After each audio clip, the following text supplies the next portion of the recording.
Alors, Capital Croissance, donc c'est un fonds d'investissement qui a une particularité, c'est que on investit l'argent de familles et d'entrepreneurs, donc ce qui nous engage aussi en termes de responsabilité sociétale. Et donc, on est effectivement un acteur assez engagé en la matière.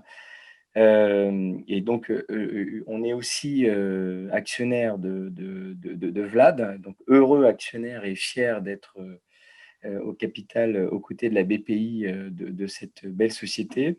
Et donc, on choisit aussi nos investissements par rapport par rapport à ça, évidemment, mais pas que.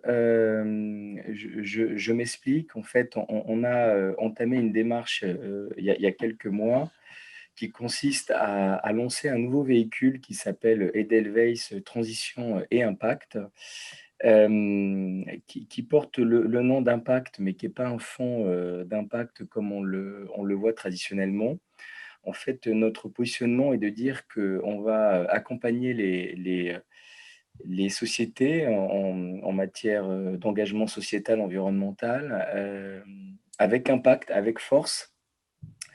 Et même si elles ont un degré de maturité qui est nul, autour de la table aujourd'hui, bon, on a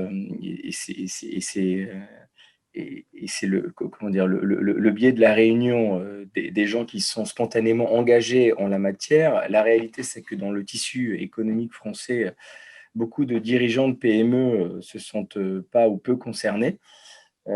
J'ai quelqu'un il y a quelques semaines qui m'a dit que bah, c'était plutôt un sujet pour ses enfants. Donc c'était une façon de dire que voilà, c'était pas trop son sujet.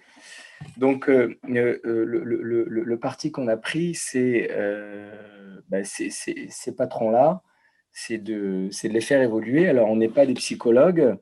Et puis, on ne va pas faire changer quelqu'un qui a 40, 50, 60 ans.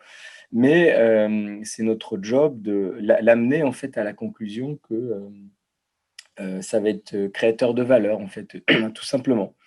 Voilà, donc on s'est engagé dans une démarche où sur chacun de nos investissements, on met en place un plan d'action en matière environnementale, en matière sociétale, hein, voilà, et sur un socle commun. Donc on a un plan d'action qui est le même, enfin qui repose sur 4 piliers communs.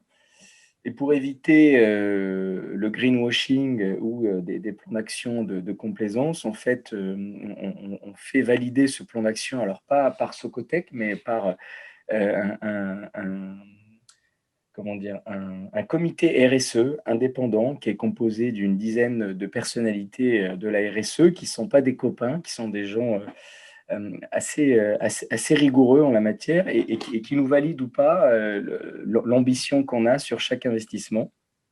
Voilà, et donc on se dit que si on arrive à faire évoluer des PME qui sont au degré zéro de maturité vers voilà, un objectif ambitieux, bon, ben voilà, on aura servi à quelque chose et pas que sur le plan financier.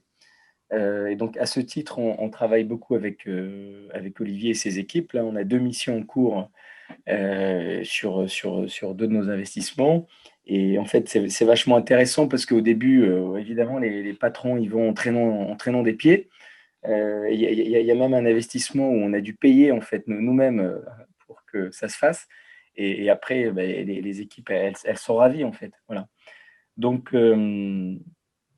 on est engagé dans cette démarche et tout ce que je viens de raconter va se généraliser sur tous nos investissements au sein de Capital Croissance. Et ce que je n'ai pas précisé, c'est qu'on cible des sociétés qui font entre 5 et 100 millions d'euros de chiffre d'affaires, qui sont bien portantes et en croissance. Voilà.